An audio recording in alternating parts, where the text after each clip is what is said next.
में से 95 करोड़ जनता आज मछली खाती है और ये शायद आंकड़ा बहुतों को पता ना हो, इसलिए मैंने समझा कि इस देश में, लेकिन खासियत ये है कि 1 करोड़ लोग जो इस व्यवसाय से जुड़े हैं, मछुआरे, हमारे ग्रामीण मछुआरे जुड़े हैं, वो 95 करोड़ लोगों को मछली खिलाते हैं और ये एक बहुत महत्वपूर्ण विषय है।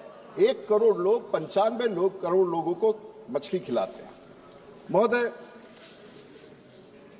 आज पूरे भारत में जो हमने कहा लगभग 88 लाख जो हमारे स्टैंडिंग कमेटी के प्रतिवेदन में था, जो लोग इस व्यवसाय से जुड़े हैं, उसमें तेलंगाना में 10 लाख लोग हैं, ओडिशा में 8 लाख मछुआरे हैं और कर्नाटक में 6 हैं। लेकिन अगर भारत में सबसे ज्यादा मछुआरे अगर कहीं हैं, और मैं फिर से दोहराना चाहूंगा अध्यक्ष महोदय, ये आंकड़ा शायद सदन के पास संज्ञान में ना हो, अगर सबसे ज्यादा मछुआरे अगर किसी इस व्यवसाय में जुड़े हैं तो वो बिहार में है और 80 लाख लोगों में 40 लाख मछुआरे इस व्यवसाय से बिहार में जुड़े हैं।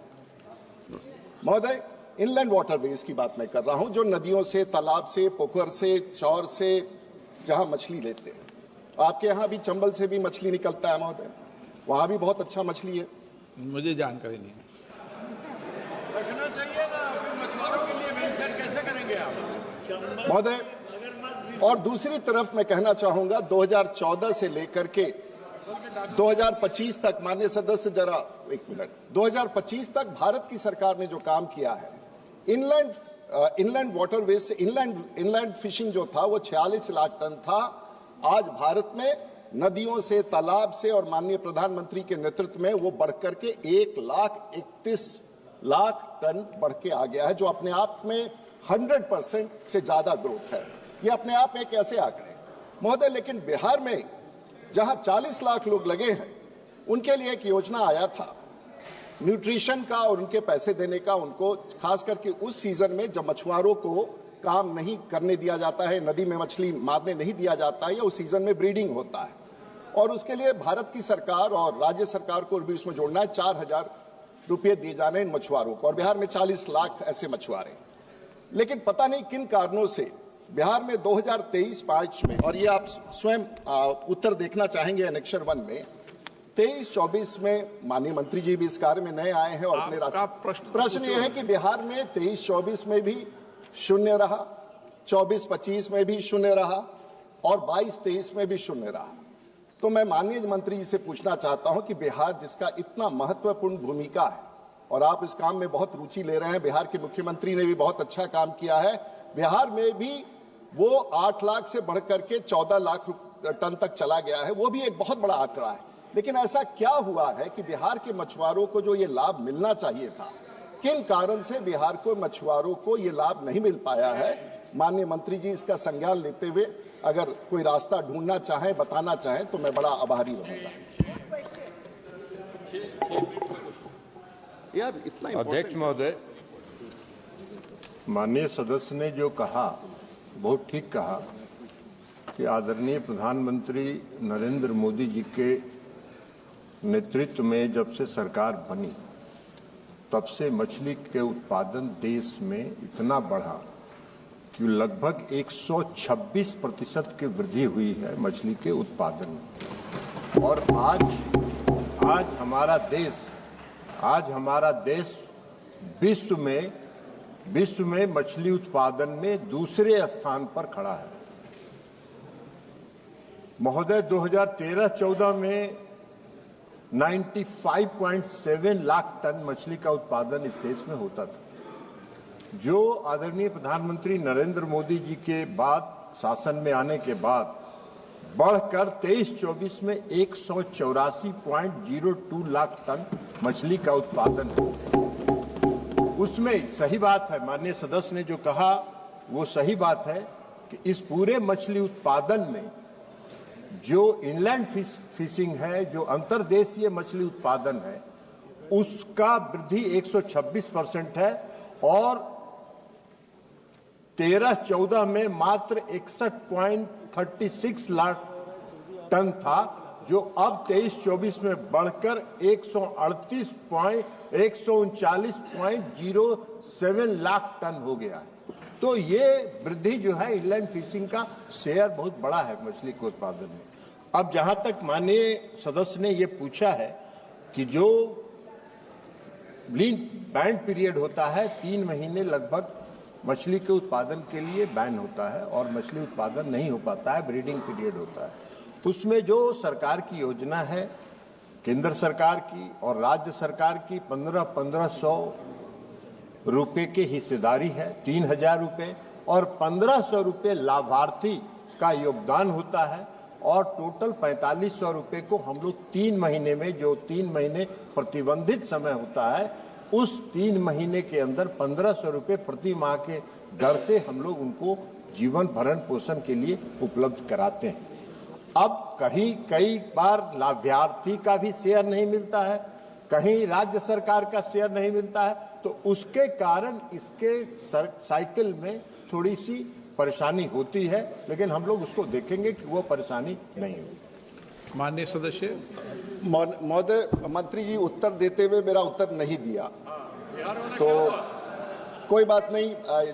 मैं समझ सकता हूं कि कठिनाई है कि बिहार में हम सब लोग एक ही दल से हैं और इनका बड़ा योगदान है और बहुत सुलझे हुए माननीय मंत्री जी हैं, कोई ऐसा नहीं है, इसलिए सुलझा हुआ जवाब है, लेकिन उत्तर अनुत्तर हो गया मेरा, लेकिन कोई बात नहीं, कोई नहीं। ये महोदय इनका थोड़ी ना इसमें रोल है, ये तो राज्य सरकार को देखना है। अब इसमें एक कंपोनेंट है 1500, वो बेचारा किसान को अगर 1500 देना ही हो तो 3000 में 1500 कम हो गया, तो योजना में सुधार कीजिए। मेरा दूसरा प्रश्न महोदय, माननीय प्रधानमंत्री ने, जब आपको याद होगा कोविड में उन्होंने आत्मनिर्भर भारत की घोषणा की और बड़ी घोषणा की और बड़ी योजनाएं लागू हुई और बहुत कामयाब योजनाएं लागू हुई, और उसमें मत्स्य संपदा योजना माननीय प्रधानमंत्री ने एम्प्लॉयमेंट जनरेशन उस दौरान एक बड़ा संवेदनशील कदम उठाया और मछुआरों के लिए उन्होंने एम्प्लॉयमेंट जनरेशन के साथ साथ ब्लू रेवोल्यूशन की बात कही, जो अपने आप में बहुत उचित था।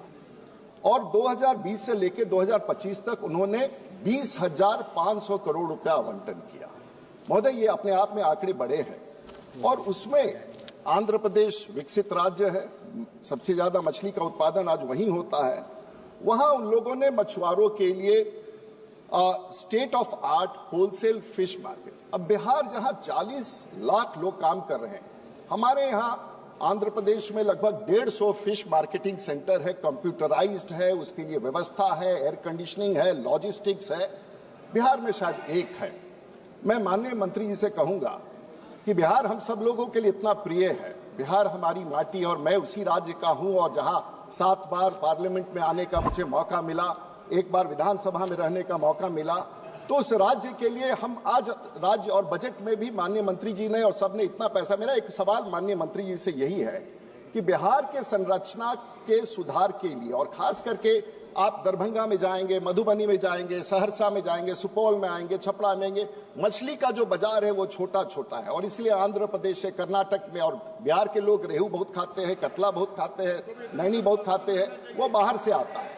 तो मैं माननीय मंत्री जी से माननीय मंत्री जी से पूछना चाहूंगा कि बिहार के मछली के संरचना को बढ़ाने के लिए आप ये 20,500 करोड़ रुपया जो भारत सरकार का है, आप क्या कदम उठाना चाहेंगे कि बिहार के मछुआरों को सीधे तौर पर लाभ हो सके? भाई इतने अध्यक्ष महोदय, माननीय सदस्य ने ठीक कहा, बिहार में मछली का उत्पादन 2005 के बाद, जब बिहार में राष्ट्रीय जनतांत्रिक गठबंधन की सरकार बनी, उसके बाद से बिहार में मछली के उत्पादन में लॉन्ग जंप हुआ है, काफी उछाला है। पहले बिहार के मछली बाजार में बिहार के मछली की बिक्री 10% थी। अब आज की तारीख में बिहार से उत्पादित मछली 90% बिहार के मार्केट में उपलब्ध है। माननीय सदस्य मछली खाते हैं, इनको पता होगा। अब जहां तक फिश मार्केटिंग का सवाल है, गिरिराज जी भी खाते हैं, लेकिन वो खिलाते नहीं है। लेकिन माननीय सदस्य ने कहा कि बिहार में मार्केटिंग और इंफ्रास्ट्रक्चर के निर्माण में जो प्रधानमंत्री मत्स्य संपदा योजना के तहत जो सुदृढ़ करने के लिए वहां के इंफ्रास्ट्रक्चर को, मार्केटिंग के इंफ्रास्ट्रक्चर को, जो केंद्र की सरकार ने जो स्वीकृति दी है 91.906 करोड़ के परिव्यय से 1708 यूनिट्स परिवहन सुविधाओं की स्वीकृति वहां दी गई है, जिसमें रेफ्रिजरेटेड वाहन, इंसुलेटेड वाहन, 2 व्हीलर्स, 3 व्हीलर्स हैं, 52 cold storage, 1 wholesale fish market, 90 fish kiosk, e trading और ई मार्केटिंग के लिए आई प्लेटफॉर्म की भी स्थापना वहां की गई है। इसके अतिरिक्त फिश और फिश फार्मर्स और फिशर्स मैन के रियल टाइम इंफॉर्मेशन के लिए एनएफडीबी ने बिहार सहित 29 राज्यों में और केंद्र शासित प्रदेशों में 111 होलसेल और रिटेल को व्यावसायिक सूचना देने के लिए कि किस जाति के प्रजाति की मछली की किस जाति का बाजार मूल्य क्या है, उसका क्या उत्पादन बाजार में बिक रहा है, किस रेट पर, उसकी सुविधा को उपलब्ध कराने के लिए fish market information system develop किया है और बिहार में आज पटना और दरभंगा में यह सिस्टम चल रहा है एनएफडी के सहयोग से। श्री आईबी ईडन, मैं एकदम संतुष्ट हूं। IB Eden. Sir, we cannot avoid, when a discussion is happening on the fisheries, to avoid the Kerala fishermen. In 2018, when the disastrous flood happened in Kerala, the rescue operations were led by the fishermen of Kerala, and the Kerala government applauded them, telling that fishermen is the army of the Kerala welfare. Sir, my specific question is, this is a very good scheme. Pradhan Mantri Matsya Sampradaya Yojana is a very good scheme. But sir, after 2014, the statistics shows that there is not a single rupee spent for the construction of seawalls or groins in the state of Kerala. There were numerous number of proposals proposed by the state of Kerala to the central government, but unfortunately, the life and livelihood is totally dependent upon these segment, because whatever global climatic changes happen, the first affected party is the fisherman community. So sir, the scheme for the livelihood is very good. Honorable George Kurian Minister came to our constituency. There are 2 major fishing villages in this Yojana. Sir, completing sir. One is Chellanam and other is Nayarambalam. And the minister took very effective meetings also. Sir, unfortunately, sir, concluding sir. Sir, my question is, sir, the life and livelihood, because whatever changes happen in the seas, it is affecting the fishermen. So my question is इस योजना में आप सी walls बनाने के लिए, आप grounds बनाने के लिए पैसा अलॉट करेंगे केरला को? अध्यक्ष महोदय, प्रधानमंत्री मत्स्य संपदा योजना का एक गाइडलाइन है और उस दिशा निर्देश के आधार पर राज्य सरकारों से जो भी सूचना, जो भी प्रस्ताव आते हैं, हम उसको दिशा निर्देश के आधार पर, राज्य और केंद्र के हिस्सेदारी के आधार पर हम उसको स्वीकृत करते हैं। माननीय सदस्य जो बात कह रहे हैं वो हमारे गाइडलाइन में, हमारे जो दिशा निर्देश है प्रधानमंत्री मत्स्य संपदा योजना का, उसमें वो नहीं है। इसके अतिरिक्त हम माननीय सदस्य को एक बात बताना चाहेंगे कि जो प्रधानमंत्री जी ने जो केरल में 6106.6 लाख की लागत से 9 कोस्टल विलेजेज, जो फिशरमैन्स के विलेजेज हैं, उसको डेवलप किया जा रहा है। लक्षद्वीप में 899.85 की लागत से एक तटीय गांव, और इस तरह से पश्चिम बंगाल में भी है एक गांव। इसके अलावा भी अभी जो integrated coastal village development programme है रेसिलेंट विलेज का, उसके लिए भी 100 विलेजेज सेलेक्ट हुए हैं, जिसका नोडल एजेंसी एनएफडीए को बनाया गया है और उसको हम लोग एनएफडीबी जो है नेशनल फिशरी डेवलपमेंट बोर्ड उसका नोडल एजेंसी है, उसको इंटीग्रेटेड विलेज के रूप में विकसित कर रही है। लेकिन माननीय सदस्य ने जो सवाल किया वो हमारे गाइडलाइन में, पीएमएमएसवाई के गाइडलाइन में नहीं। Shri Kalyan Banerjee. Thank you, sir. Sir, there is a Bengali proverb known as "माछे भाते बांगाली", मछली और चावल बांगाली है। बंगाल में अरे कभी कभी सर बंगाल में जब भी कोई जाते हैं पहले नॉन वेज, पहले क्वेश्चन है हिलसा मिलेगा, प्रॉन मिलेगा। और मंत्री जी जब मंत्री नहीं थे, एमपी थे, जब दोस्त थे, अभी तो मंत्री बन गया, ऊपर में चला गया। पूछो दोस्त। सुनिए ना सर, अब सुनिए ना सर, मंत्री जी हमको जब एमपी थे सिर्फ वो बोलते थे हमको हिलसा कब खिलाएंगे दादा, तो हम हिलसा लेके आए थे। आप आपस में प्रश्न मत पूछो। आज सर हिलसा लेके भी आए थे उनको खिलाने के लिए, तो फिर जो जो मांगेंगे उसको लिए हिलसा लेके आएंगे, प्रॉन लेके आएंगे, उससे कुछ। सर बंगाल अभी हम देखा है इसमें जे only one coastal village at a cost of ₹750 lakh West Bengal. Kerala भी मछली चलता है, बहुत मछली खाते हैं हम लोग में। मछली is one of the important thing. Kerala has got 6,106.61 lakh, हमको कोई असुविधा नहीं है। There are so many coastal areas in Bengal also.